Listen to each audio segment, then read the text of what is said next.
Regardez Vox Books avec Aphrodite, africaine d'édition.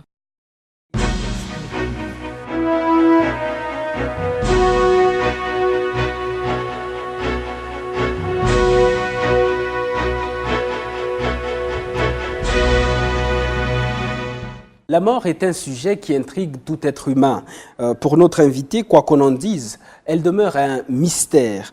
Mais il y a aussi la souffrance, qui est un autre phénomène qui fait lui aussi peur, touche également tous les mortels et reste jusqu'aujourd'hui une question de tous les instants. Ce livre comprend des chapitres, deux parties, on va dire cela comme ça. Le premier chapitre, Passage de la mort à la vie, parle de la mort, la comparant à un voyage solitaire, un voyage qui s'inscrit dans une période continuelle.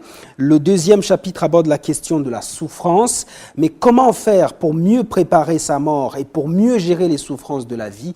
Eh bien, bienvenue à tous et merci d'être avec nous dans Vox Books.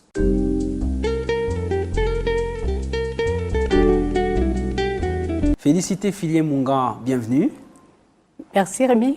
Merci d'être avec nous. Vous vous sentez bien? Ça va? Oui, oui, bien sûr. Oui, oui. Ça faisait longtemps qu'on ne s'était pas vu. La dernière fois, on parlait de votre livre, Main dans la main. Oui, exactement, oui. D'ailleurs, je suis contente d'être là, de toute façon, à nouveau. Oui. Merci beaucoup d'être encore avec nous. Vous êtes guérisseuse, un don que vous dites avoir reçu et qui vous permet de lire dans le passé, mais aussi de lire dans le futur.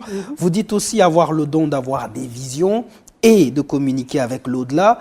Vous êtes en quelque sorte ce que l'on appelle en Occident une médium.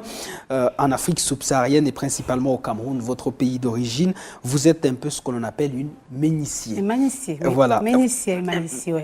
Voilà. Alors vous, votre dernier ouvrage, De la mort à la vie, que vous venez de publier aux éditions et 10 livres en 2015, vous l'avez écrit pour d'une part mettre en évidence les questions que tout être humain se pose concernant la mort et d'autre part pour pouvoir expliquer ce que vous en pensez. Et c'est vrai que ce que vous pensez de la mort est assez inhabituel quand même. Oui. Alors je vais commencer directement par là parce que je vois que pour vous la mort en fait ce n'est pas ce que nous croyons. Oui, pour moi la mort c'est un passage, c'est comme si on traversait la porte de l'autre côté et qu'on se retrouve de l'autre côté et puis de l'autre côté on a une autre vie qui est peut-être différente de la vie qu'on a ici. Mais pour moi, la mort, c'est pas la fin en soi, en fait. C'est une continuité, si vous voulez. On ouvre juste une porte pour partir d'un endroit à un autre, d'un stade à un autre. En quelque sorte, c'est la continuité, c'est la perpétuité de la vie. C'est la suite de la vie, oui.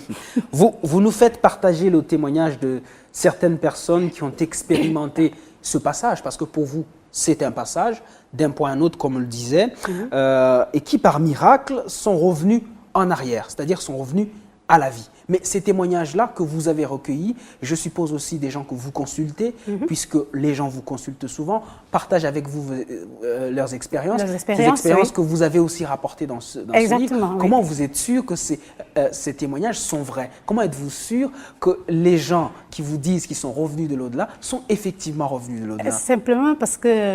Simplement, Rémi, parce que lorsqu'on a traversé, lorsqu'on a expérimenté ce passage-là et tout, on ne peut plus être la même personne. Oui. Il y a quelque chose qui se passe en nous, il y a un changement. Le changement, il est radical. Donc, quelqu'un qui vient vous expliquer qu'il a expérimenté ce passage, expérimenter, ça ne veut pas dire qu'il a expérimenté jusqu'à la fin, c'est-à-dire jusqu'à un niveau. Il est arrivé à mi-chemin. Voilà, par exemple, des personnes qui sont restées dans le coma à un moment donné, puis qui sont revenues en arrière, quelque chose comme ça et tout. Ils l'expérimentent, mais ils ne vont pas jusqu'à la fin.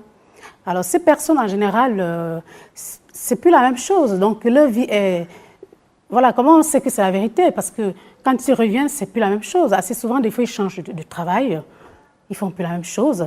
Des fois, ils deviennent peut-être plus spirituels. Je dirais, il y a pas mal de choses, quoi. Donc, simplement avec ça. Donc... Mais pour celles, par exemple, ces personnes qui tombent dans le coma puis qui reviennent, est-ce que vous êtes sûr que quand elles vous disent, quand nous étions dans le coma, dans un état d'inconscience, ce qu'on a vu, c'est vraiment vrai? Donc, de toute façon, il faut savoir que quand on parle de la mort, c'est quelque chose quand même c'est un mystère, ce qui est sûr. Donc tout ce qui est autour de la mort, ça reste un mystère. Ça veut dire que les témoignages aussi de ces personnes, quelque part, ça reste